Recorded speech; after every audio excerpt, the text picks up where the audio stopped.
Okay, today we'll talk about the kinds of qualitative research based on methods.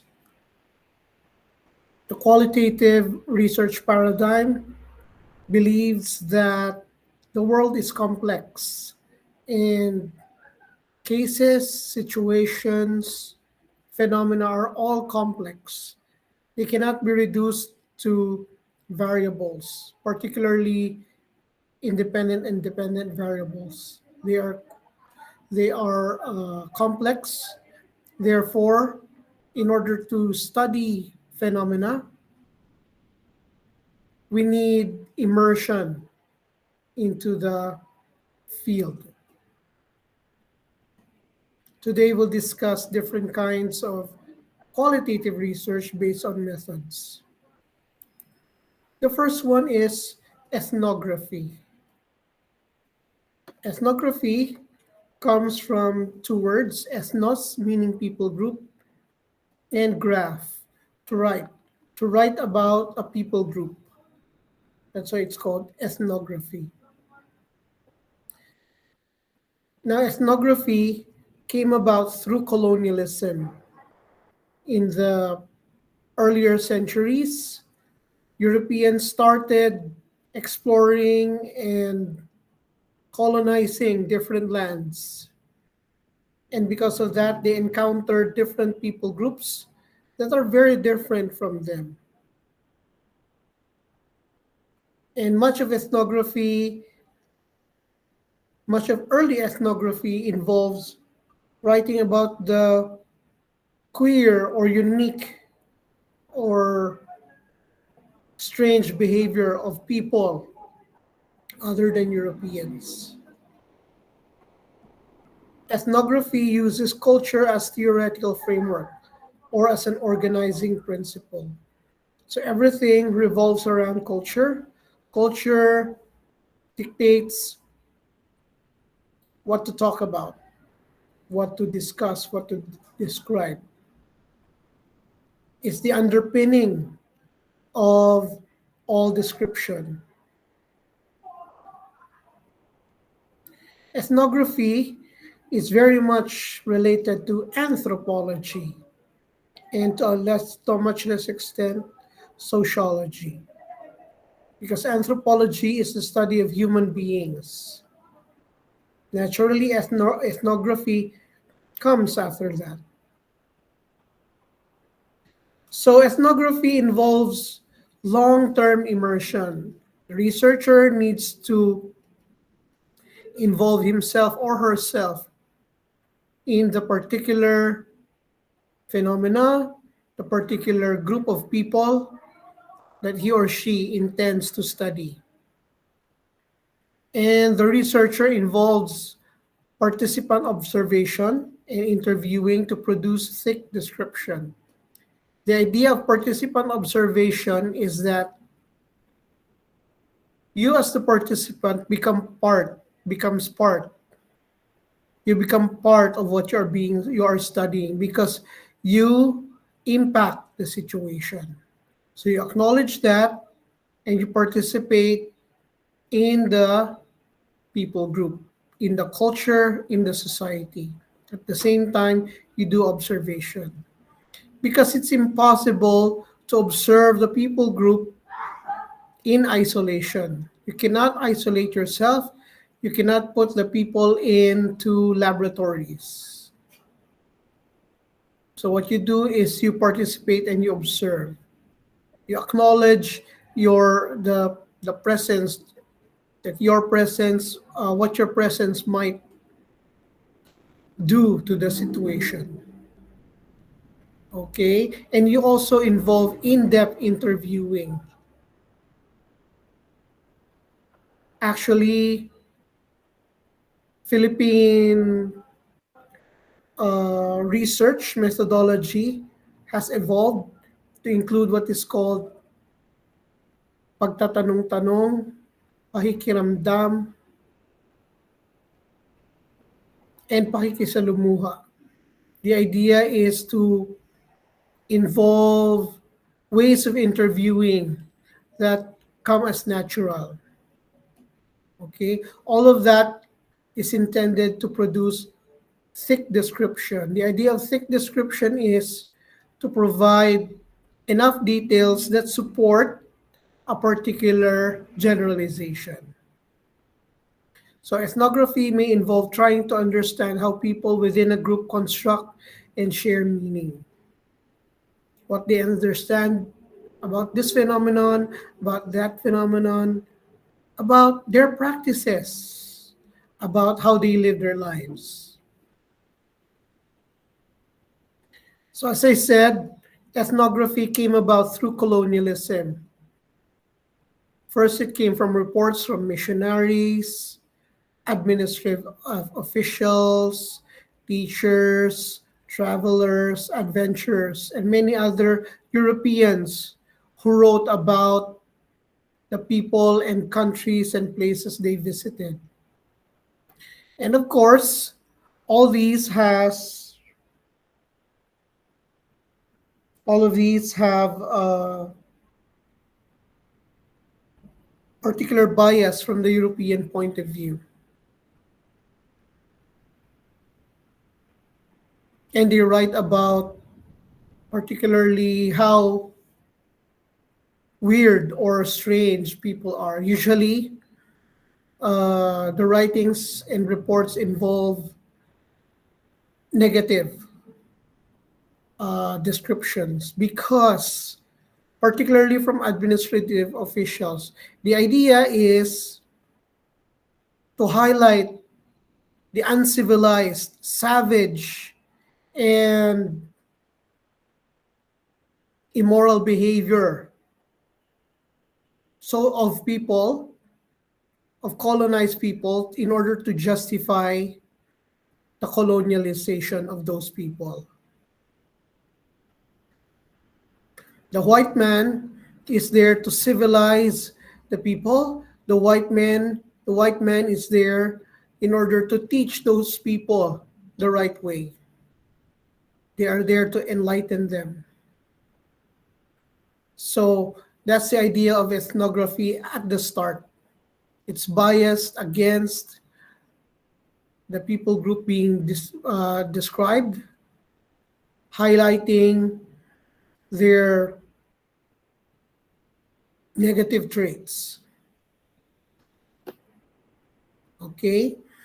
In particular, early ethnography focused on primitive versus civilized.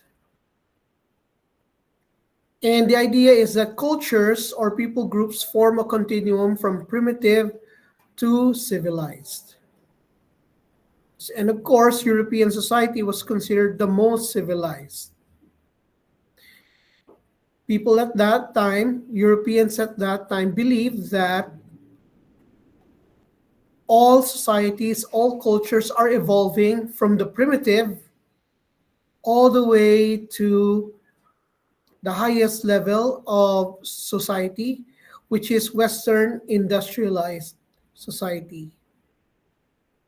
And all people groups in the world fall at some point in that continuum. For example, Filipinos and Indonesians and Papuans, they fall near the primitive section, the primitive point. And maybe the Japanese, they fall near the European highlight, the European end, okay, the civilized end. The Chinese, the Japanese, these are the ones who are near the European side of the continuum. People from Papua New Guinea, from Africa, they are really near the primitive end. So this was called social evolution or societal evolution. The idea that cultures are evolving to eventually become like industrialized European societies.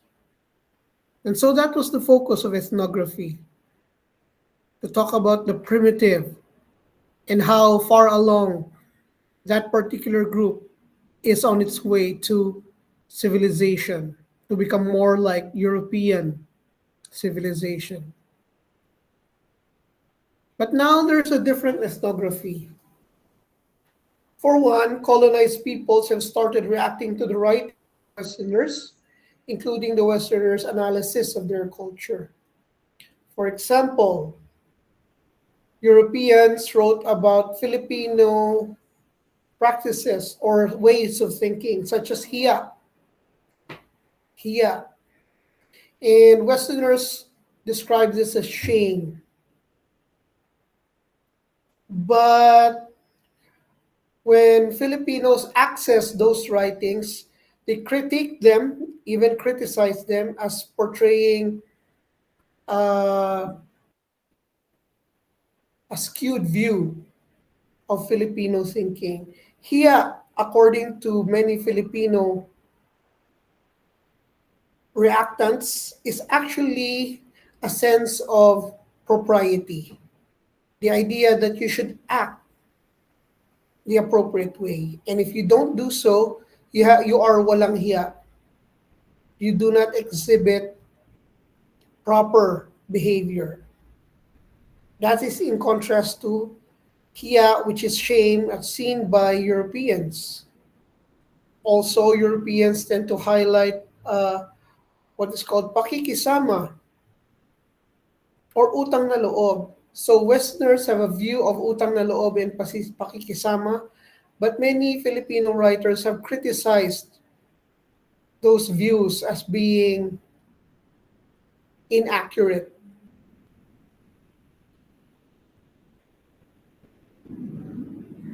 Now, as a result of a way of moving away from colonialism, the focus has been on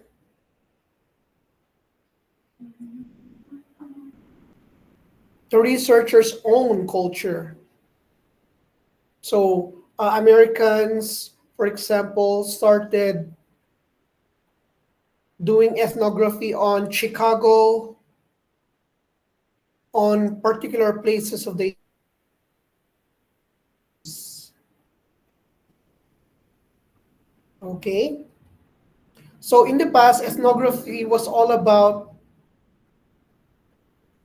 strange people, strange behavior, even evil behavior of faraway people groups. Now, ethnography involves about a particular group of people, even within the researcher's culture, even within the researcher's own country. Okay, so that's what ethnography is now. Now, in ethnography, participant observation and in-depth interviews came to be considered ethnographic field methods. So even if the study is not ethnography, it's now called participant observation and in-depth interviews as ethnographic field methods. So participant observation and in-depth interviews came to be considered ethnographic field methods, even if the research itself is not ethnographic.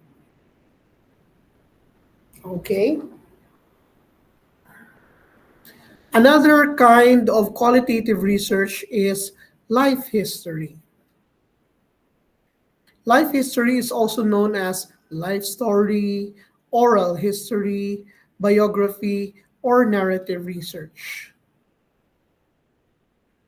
And life history may have to do with how an individual or group experience a particular historical event. So, for example, you write about how the Mangyans experienced World War II and the invasion of the Japanese. Or you can write about how poor people in a particular area in the Philippines experienced the Asian financial crisis or any other individual or group experiencing a particular historical event. Now, life history could focus on key events in the life of a person and how these affected them, how key events in a person's life or in a group's life help shape their views and behavior.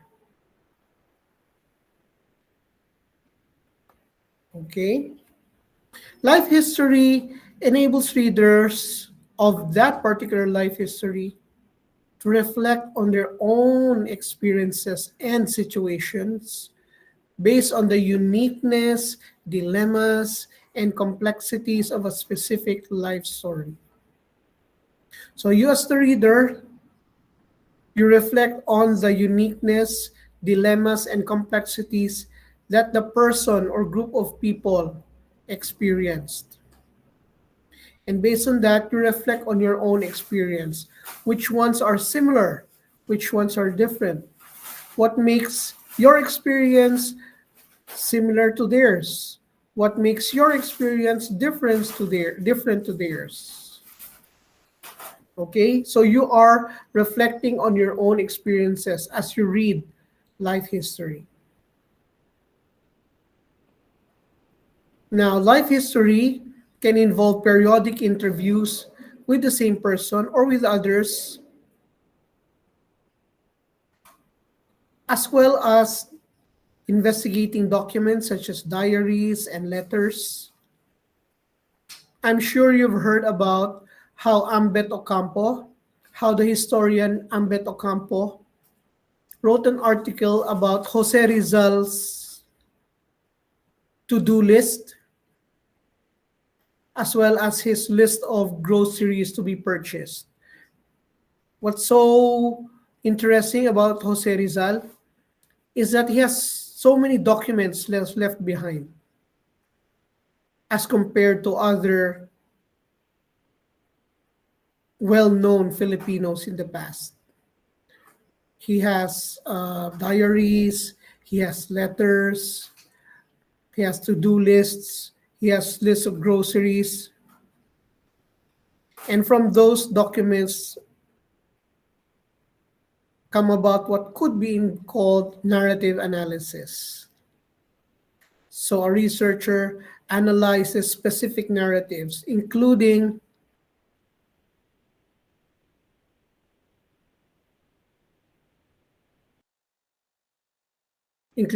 transcripts produced by interviews. Okay, so you analyze such documents, including transcripts of interviews. Now, a very famous example of life history is the testimonio. Testimonio is the narrative of specific groups in Latin America who have experienced oppression. So this is a testimony of their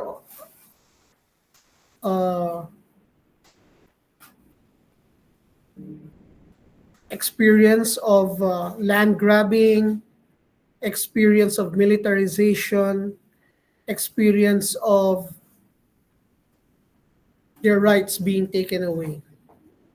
So that's testimonial, involving the lives of poor people, marginalized people who have experienced oppression. Okay, that's testimonial, a clear example of life history. Then we also have grounded theory. Grounded theory is not a theory, rather it's a methodology for developing theory based on data. The most important thing about grounded theory is that it was created from the bottom up. It was based on data. Remember, we said that qualitative research is emergent. Qualitative research is emergent.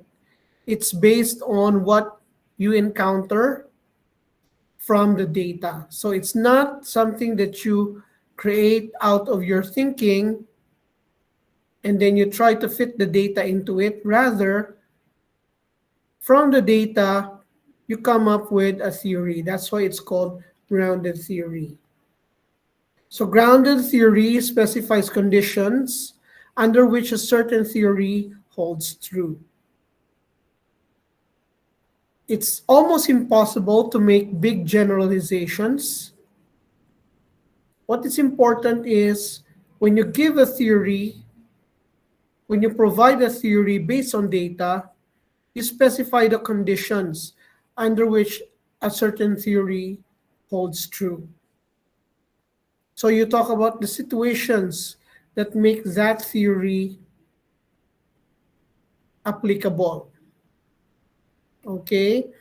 So grounded theory, part of grounded theory is specifying conditions under which a certain theory holds true. So you have scope and the limitation of the theory itself, not just the study, but the theory itself.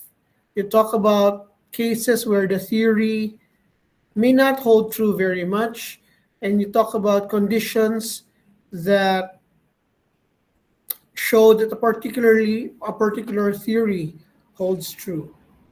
Random theory involves continual data sampling. You continue to do data sampling. You code that data, meaning you make it meaningful. You categorize the data. So you organize the data into categories that you can understand. And you compare the data in order to generate theory about social phenomena. So you want to sample data, get data, you code that data by making it meaningful to you. You categorize the data. Actually, coding and categorizing, they're very closely related. Then you compare the data in order to generate theory about social phenomena. Now, in grounded theory, what the researcher does is number one, the researcher collects data on a topic, and lots of data are collected. So usually this involves in-depth interviews as well as participant observation, not just a structured interview. A structured interview is not very popular in interpretivist qualitative research. So the idea is you become a participant and you involve participant observation, including in-depth interviews in a way that is comfortable to the subjects. That's why in Psikolohiyang Filipino, there is pagtatanong-tanong, pakikiramdam, pakikipagkwentuhan. So those are ways of collecting data. And once you have those categories, you analyze, second is you analyze the data. And from the data, you come up with conceptual categories. How can you group the data? How can you categorize the data? You come up with your own basis for categorizing the data, and you link the category into a tentative theory. You link the categories into a tentative theory. Now you have that tentative theory, and what you do is you continue to collect more data to see how the theory fits. And based on the data, you modify the theory because you get additional data and you realize, oh, I need to make adjustments. So that's what you do as the researcher. So grounded theory involves theoretical sampling and data saturation. Theoretical sampling involves doing sampling based on the characteristics of the data or the characteristics that you want to find out. And it also involves data saturation. You get voluminous data. That's the idea of grounded theory. Lastly, class, grounded theory can be misrepresented, meaning it's possible for a researcher to say his research is grounded theory when in fact it's not really grounded theory. We also have the case study. Case study involves studying a bounded system. The idea is you study something that's different from others. It's bounded, it's limited. You focus on maybe a certain individual, or you focus on a certain group that exhibits very similar characteristics as opposed to others who do not share that particular characteristics, those particular characteristics. That's why a case study, we can say that case study involves a bounded system. You study a person or group of people exhibiting characteristics that are different from others.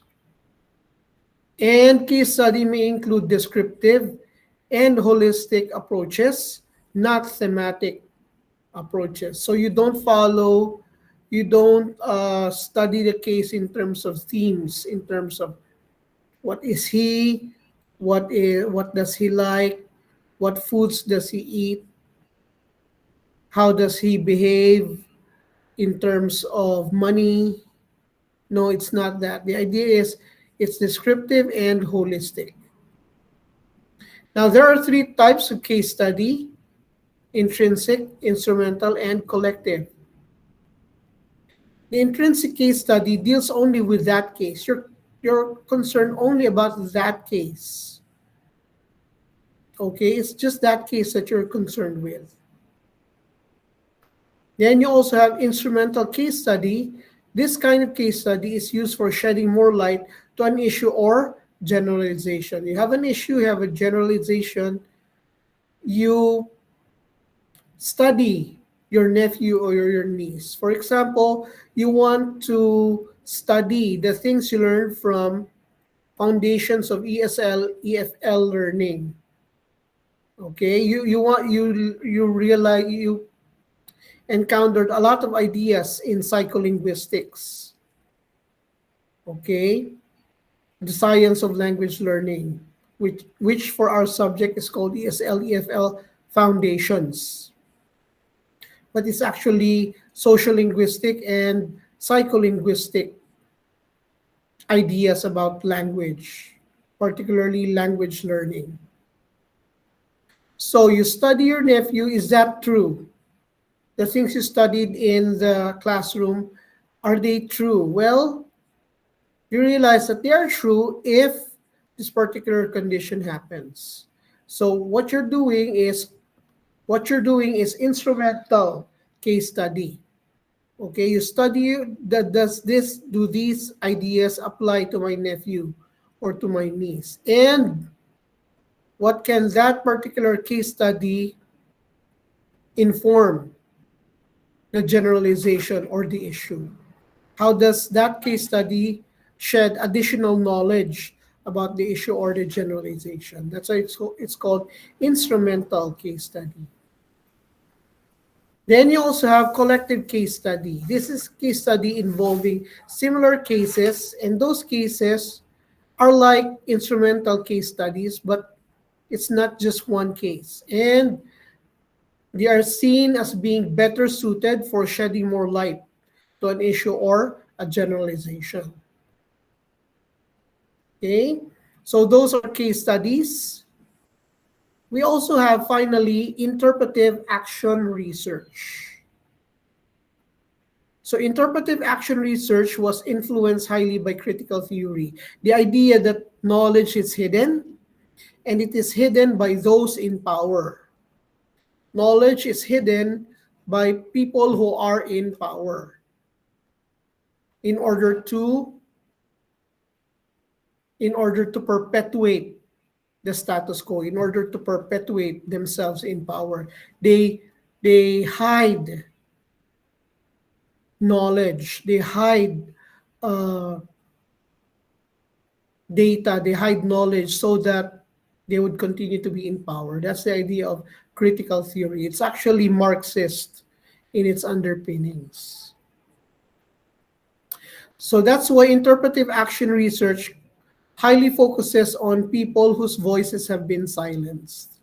So you do action research among people whose voices have been silenced. So action research involves uh, collaborating with those who are weak, with those people whose voices have been silenced in order to generate action. Action research involves observing, reflecting, and acting. Observing, reflecting, and acting. In observing, you use qualitative interviews, observations, including participant observation, and you may even actually use surveys and minimal quantitative methods. You can employ quantitative methods. Qualitative research doesn't ban all kinds of quantitative methods. You can still use some quantitative methods like the mean, the median, the mode, the standard deviation in order to help you in your observation. Now, observation may involve what are called participatory methods. What are participatory methods? These are methods that are understandable to people who have not reached a high level of education. That's why it's called participatory because everyone can participate. So, for example, instead of uh, asking how many percentage of your society or town is like this, what you do is you give a particular visual aid, like you get a bunch of rocks.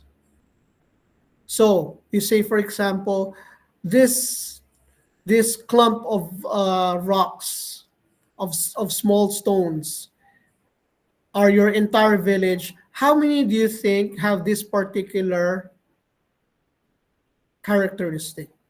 So the person you're interviewing would get a certain number of rocks from that pile of rocks. Okay? Instead of you asking them about percentages. So you say you don't ask in your estimate how what is the percentage of people who have this particular characteristic. So instead of asking them that question, which they cannot answer because they're not familiar with percentages, because they're not highly educated. What you do is you get a visual aid, a bunch of rocks, and you ask the person, out of these number of rocks, how many think do you are the ones who exhibit this particular characteristic? If you imagine these pile of rocks as your village, how many exhibit this particular characteristic? So those are examples of what we call participatory methods. Those participatory methods enable everyone, not just the highly educated, to participate in your data gathering. Okay, so that's observation. Then you also have reflection. In reflection, you interpret the data and you develop multiple viewpoints and you communicate those multiple viewpoints to stakeholders. That's the idea of reflection.